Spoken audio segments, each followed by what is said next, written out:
കലോത്സവത്തിൽ പങ്കെടുക്കുകയെന്ന സ്വപ്നം മകളിലൂടെ യാഥാർത്ഥ്യമാക്കിയതിന്റെ സന്തോഷത്തിലാണ് കോട്ടയം സ്വദേശി അനന്തു. 4 തവണ സംസ്ഥാന സ്കൂൾ കലോത്സവ വേദിയിലെത്തിയ അഞ്ജലിക്ക് ഇത് അവസാന കലോത്സവം കൂടിയായിരുന്നു. പവിഴമല്ലി വേദിയിൽ ഹയർ സെക്കൻഡറി വിഭാഗം മോഹിനിയാട്ടം കഴിഞ്ഞ് ചിലങ്ക അഴിക്കുമ്പോൾ അച്ഛൻ്റെ ആഗ്രഹം സഫലമാക്കിയതിന്റെ അഭിമാനം മകളിലും നിറഞ്ഞു.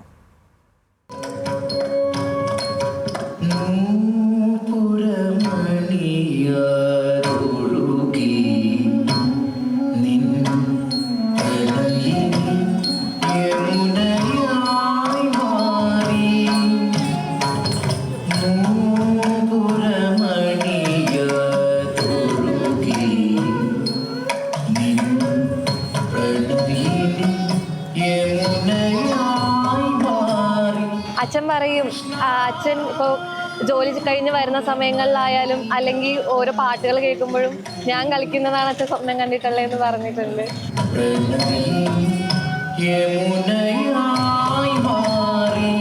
ജീവിതത്തിലെ ഒരു സംതൃപ്തി അല്ലെങ്കിൽ ഒരു പൂർണ്ണത വരുന്നൊരു നിമിഷമാണ് ആ നിമിഷം. ചെയ്ത് കഴിഞ്ഞാൽ കട്ടൻ താഴ്ന്നു കഴിയുമ്പോഴത്തേനും പിന്നീട് നമ്മൾ മോള് അവശയാണല്ലോ വന്നത്. അപ്പോൾ അത് ഒരു വൈകാരികമായിട്ടൊരു അനുഭവം. അത്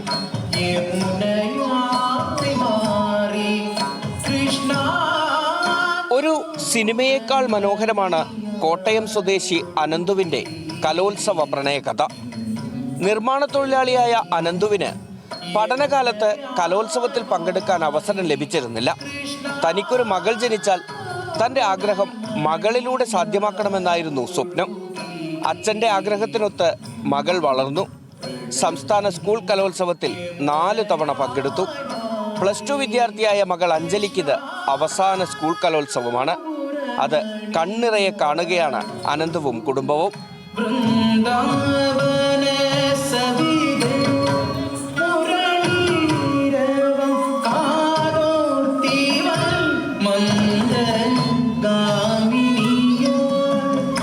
കലോത്സവത്തോട് ഇത്രയേറെ ഇഷ്ടം തോന്നാൻ അനന്തുവിനൊരു കാരണമുണ്ട്. രസകരമായ ആ പ്രണയകഥയുടെ തുടക്കം കലോത്സവ വാർത്ത പ്രസിദ്ധീകരിച്ച ഒരു പത്രമായിരുന്നു. അതൊരു പ്രണയമായിരുന്നു. ശരിക്കും എനിക്കൊരു പ്രണയിനി ഉണ്ടായിരുന്നു. ആ പ്രണയിനി കലാകാരിയായിരുന്നു. അപ്പോൾ ആ പ്രണയിനിയോടുള്ള ആ ഒരു ഇഷ്ടം, ആ പ്രണയം അതൊരു കലയിലേക്ക് മാറി എന്നുള്ളതാണ്.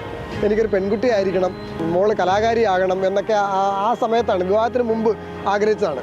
ആ പ്രണയം യാഥാർത്ഥ്യമായില്ലെങ്കിലും അനന്തു കലോത്സവ ലഹരിയിൽ അലിഞ്ഞു. എല്ലാ ജില്ലകളിലും കലോത്സവം കാണാനായി സഞ്ചരിച്ചു. മുറിയെടുക്കാൻ കാശില്ലാതെ രാത്രി റെയിൽവേ സ്റ്റേഷനിൽ ഉറങ്ങിപ്പോലും കലോത്സവത്തിൻ്റെ ആദ്യാവസാനക്കാരനായിട്ടുണ്ട്. ഓർമ്മകൾക്കിന്നും നിറ കൗമാരം. ഞാൻ റെയിൽവേ സ്റ്റേഷനിൽ കിടന്ന് ഉറങ്ങിയിട്ടുണ്ട്. 99-ലൊക്കെ ശരിക്കും പറഞ്ഞാൽ നമുക്ക് റെയിൽവേ സ്റ്റേഷനിൽ കിടന്നുറങ്ങിയിട്ടുണ്ട്. റൂം എടുക്കാനൊന്നും പറ്റില്ലല്ലോ. രാത്രി പോയി ഇങ്ങനെ കിടന്നുറങ്ങിയിട്ട് രാവിലെ അവിടെ നിന്ന് കുളിച്ച് അടുത്ത വേദിയിലേക്ക് പോവുക. ഭക്ഷണം കഴിക്കാൻ കൂപ്പണ് വേണ്ടി ഞാൻ നോക്കിയിട്ടുണ്ട്. ഒരു കൂപ്പൺ, ഫുഡിൻ്റെ ഒരു കൂപ്പൺ കിട്ടാൻ വേണ്ടിയിട്ട് പലരുടെയും പുറകെ ഇങ്ങനെ നടന്നിട്ടുണ്ട്. കെട്ടിട നിർമ്മാണ തൊഴിലാളിയായ അനന്തുവിന് മകളെ നൃത്തം പഠിപ്പിക്കുന്നതും ലക്ഷങ്ങൾ മുടക്കി വേദിയിലെത്തിക്കുന്നതുമൊക്കെ വലിയ ബാധ്യതയായിരുന്നു. ചുട്ടുപിടിച്ചും സ്വർണം പണയം വെച്ചും ലോണൊക്കെ എടുത്തൊക്കെയാണ് കലോത്സവ വേദിയിലേക്ക് മോളുമായിട്ട് ഇങ്ങനെ വരുന്നത്. താഴെത്തട്ടിലുള്ള നമ്മൾ കൂലിപ്പണിക്കാരുടെ മക്കളും ഈ കലാമേളയിൽ പങ്കെടുക്കേണ്ടവരാണ്. അവർക്കൊരു സ്പേസ് ഉണ്ട് എന്ന് നമ്മളിപ്പോൾ കേരളത്തോട് എനിക്ക് നെഞ്ചത്ത് കൈവച്ച് പറയാം. കഴിഞ്ഞ 3 വർഷങ്ങളായി അനന്തു ആ സ്വപ്ന സാഫല്യത്തിൻ്റെ സന്തോഷവുമായാണ് കലോത്സവങ്ങൾക്കെത്തുന്നത്. ഇത്തവണ മകളുടെ അവസാന സ്കൂൾ കലോത്സവമാണ്. അതുകൊണ്ട് തന്നെ സന്തോഷവും സങ്കടവുമുണ്ട്. അച്ഛൻ്റെ സ്വപ്നം യാഥാർത്ഥ്യമാക്കിയതിൻ്റെ അഭിമാനമാണ് മകൾക്ക്. ഞാൻ ചെറുതായിരിക്കുന്ന സമയത്ത് കലോത്സവങ്ങൾ നടക്കുമ്പോൾ അതിൻ്റെ CD ആ കാലങ്ങളിൽ കിട്ടും. അച്ഛൻ കലോത്സവം കഴിഞ്ഞിട്ട് ഇങ്ങനെ വരുമ്പോൾ എല്ലാ ഡാൻസിൻ്റെ എല്ലാവരുടെയും CD കൊണ്ടിട്ടാണ് വീട്ടിൽ വരുന്നത്. എന്നിട്ട് ഇതെല്ലാം ഇട്ട് എന്നെ കാണിക്കണം. ചെറുതിലേ തൊട്ട് ഇതെല്ലാം കാണിക്കും. മകൾ തൻ്റെ മത്സരം പൂർത്തിയാക്കി വേദിയിൽ നിന്നും ഇറങ്ങിയപ്പോൾ നിറകണ്ണുകളോടെ അനന്തു മകൾക്കരികിലേക്ക് ഓടിയെത്തി.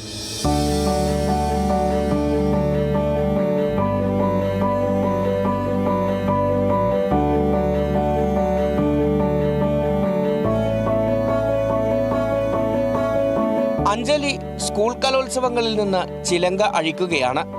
ഇനി കലാലയ സ്വപ്നങ്ങൾ. അച്ഛൻ്റെ എല്ലാ പെടാപ്പാടും കണ്ട ഈ മകൾക്ക് ജീവിതത്തിൽ നല്ലൊരു ജോലി എന്നൊരു സ്വപ്നവുമുണ്ട്. ഒപ്പം അച്ഛൻ അത്രമേൽ ആഗ്രഹിച്ച് തന്നിൽ വളർത്തിയ കലയെ കൈവിടാനും അഞ്ജലി തയ്യാറല്ല.